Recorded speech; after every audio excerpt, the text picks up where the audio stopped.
Yo guys, what's going on? I'm Tim, he's AC. This is a Cash Killing AC Sports Report. I want to let you guys know about our live show this Saturday. All the details are on the main page of our channel, youtube.com/Mr. Kelstar. It's the main video on our channel. It will remain that the entire week. The show will be at 8 o'clock p.m. Eastern Time to 9:30 or 10, somewhere in that area. We're going to be having a guest from the National Football Post, an Arizona State player on, so you're going to want to check that out. Go to our channel, all the details are there. Now, what we're going to be doing on that show, originally I was stupid and I thought for some reason I was thinking all the NFL games were on Sunday, like normal, but obviously it's a wild card round and that's not how it works in the playoffs. So, we're going to recap the first game. We're going to talk about the second game, and then we'll preview the next two, and I'll put the previews from that live show onto YouTube. But we're going to preview the Saturday games on YouTube prior to that show, and the first matchup, which will be, I believe, at, let me get this 4:30. Yeah, 4:30 on NBC, will be the Bengals going down to the Reliant Stadium Center, whatever it's called, in Houston to take on the Texans, who will be playing in their first playoff game in the, I think, 9 or 10 year history of this team. I know they came in 2002. I don't know if that's 9 or 10 seasons. Regardless of that, I think it's 9. But regardless of that, these two teams, it's not the same matchup as if you were to project it out at the beginning of the season. Obviously, the Bengals come into this game barely making the playoffs at, I think 10-6, 9-7, my bad. And then the Texans somehow, I mean, because of the Colts being down this year, because of the Jaguars, my bad to all the Jaguars fans, always they did not have a good season this year. This was a relatively easy division. So despite losing Andre Johnson for parts of the season, despite losing Mario Williams, and despite losing their quarterback Matt Schaub, this team was still able to get into the playoffs when in any normal year that probably would not have happened. And the Bengals were a team that was supposed to be good last year, but after trading Ocho Cinco and Carson Palmer, looked like he was going to sit out the season, ultimately ended up getting traded. One man on YouTube said Andy Dalton would be the best quarterback out of this draft class, and I think Cam Newton will be now, but I basically said that because what I saw out of Andy Dalton was a lot of potential. What I saw was ESPN and their ridiculous, can a redheaded quarterback succeed in the NFL, which is, to me, the same as saying, can a black player, can an Asian player. It has nothing to do with how you look, how you play. There's a lot of great redheaded athletes, and as someone with red hair, that really pissed me off. But regardless, let's get into this preview. What I want to do first is recap the game these two teams played on December 11th, which I believe was week 12 or 13, somewhere right in that area. And this game doesn't really tell you much because the Texans won this game 2019. It was TJ Yates' second game after taking over for Matt Schaub. He won 26 of 44 with 300 yards, 2 TDs, and a pick. Andy Dalton went 16 of 28 with 189 yards and a quarterback rating of 89.7, a touchdown and no picks. Cedric Benson ran for 91 yards. Ben Tate actually led the Texans in running with 67, while Foster only had 41 yards on 15 carries, so that's a 2.7 yard average. Not impressive. The one thing about this game was that Andre Johnson did not play in this game. Owen Daniels was the key receiver. Kevin Walter had a big game. I mean, you saw a lot of guys in this game step up for the Texans to make sure that this team was still getting to the playoffs regardless of losing Schaub. Owen Daniels, obviously, 7 catches, 100 yards, was the best player in that game. For the Bengals, A.J. Green had a big game with, well, not a big game maybe in his standards, 5 catches for 59 yards, but he averaged 11.8 per catch, and in the playoffs, that's really good. Jermaine Gresham, Jerome Simpson, I mean, a lot of guys got involved for them as well. So, I can't take too much into that game because it was the second game for TJ Yates, and you see, since then, what has Yates done in the last 3 games? I mean, he hasn't done very much. He's lost all of his last 3 games. He only attempted 4 passes in Sunday's New Year's Day game versus the Tennessee Titans. Yeah, and that was because I think he was injured. Yeah, he was injured in that game, and he had 2 interceptions versus Carolina on December 18th, and he didn't do much of anything against the Colts on 22nd.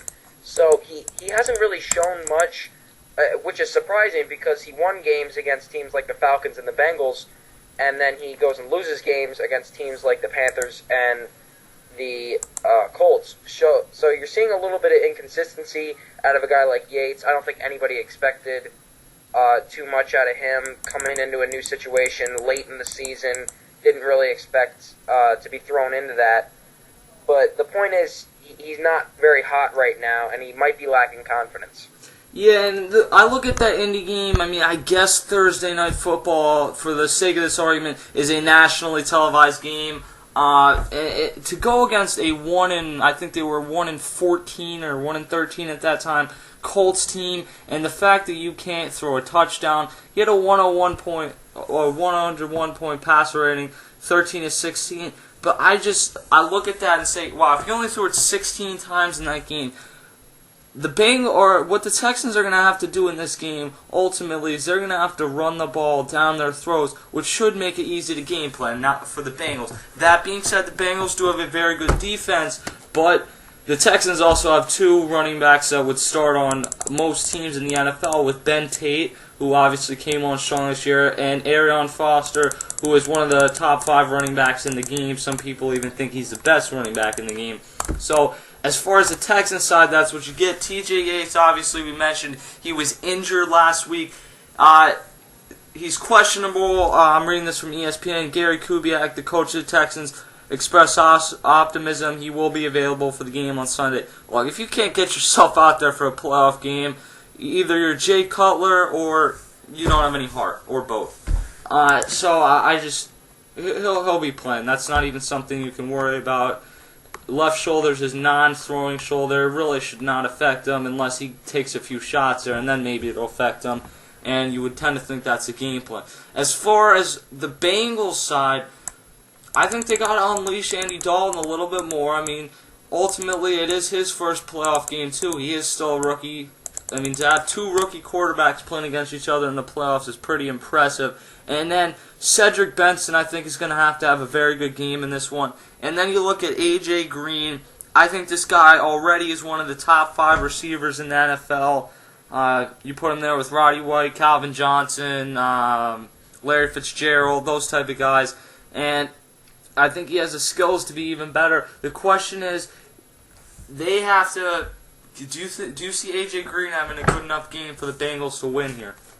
I mean, he's going to have a pretty good game. Andy Dalton's going to have to be on target to him. They're going to have to get some plays down the field to open up the middle of the defense and try and get something going here. A.J. Green is probably one of my biggest keys to the game for the Bengals because he's such a deep threat and he's such a red zone threat because he's so huge.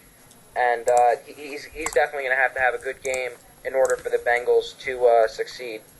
Yeah, and I mean, the advantage Houston has is if they lose the passing game, which is very possible that you could shut down T.J. Yates, even though he was successful against the Bengals in the first game, is they not only have the option of having an elite running back in Arion Foster.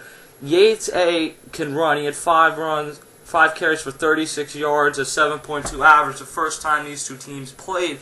And then you have the option of also bringing in Ben Tate, who is a very good running back. So you don't completely shut them down if you take out one side of the ball. If you do that with the Bengals and you take out the running game, I mean, Andy Dalton, the rookie quarterback, as good as he is, I don't see him against a pretty solid defense that Wade Phillips helped turn around this year. I just do not see him being able to single-handedly win this game. He's got very good receivers. Obviously, Jerome Simpson's been popular over the past few weeks. Jermaine Gresham, one of the better young tight ends out of Oklahoma.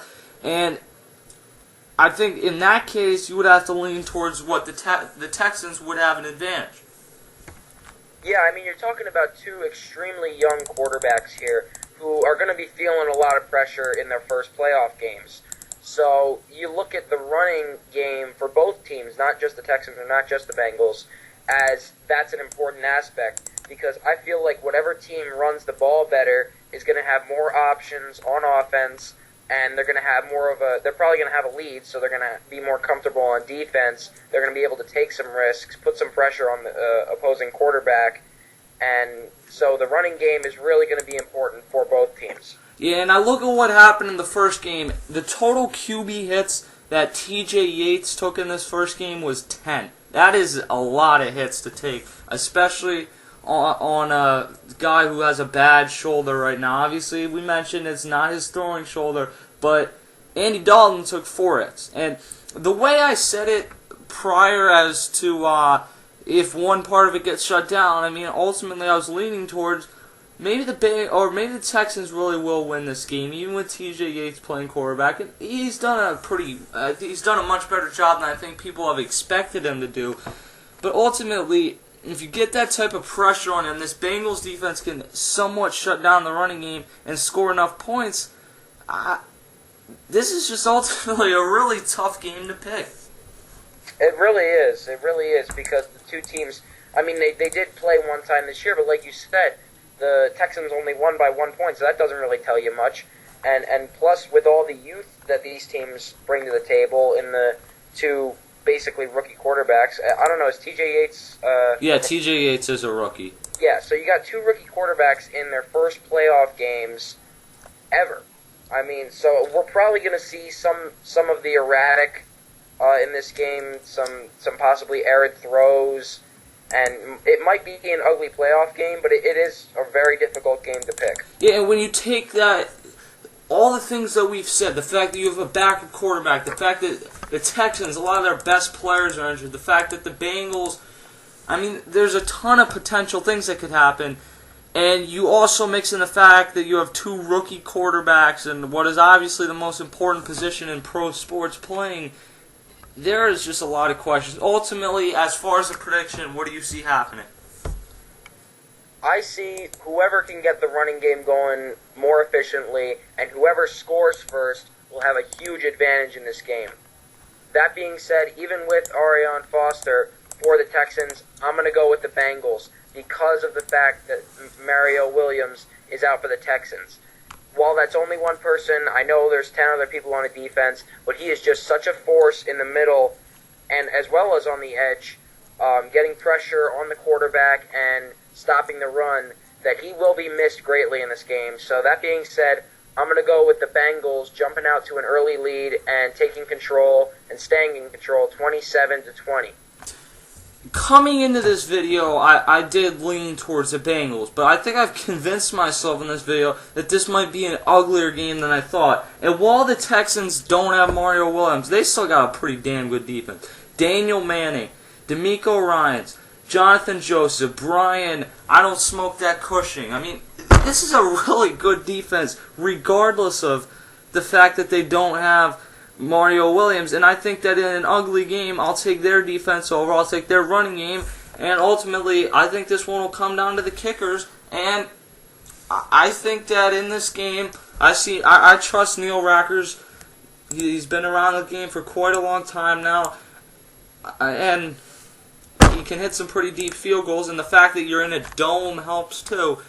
I see the Texans winning this, and this was not what I ultimately thought I was going to predict coming into this video. I'm going to take the Texans in this game 17-14 on a late field goal. There is our first preview. Throughout the week, we're going to continue releasing bowl videos, national championship. I'm forgetting what the other big bowl game is that's still left after the Sugar Bowl tonight.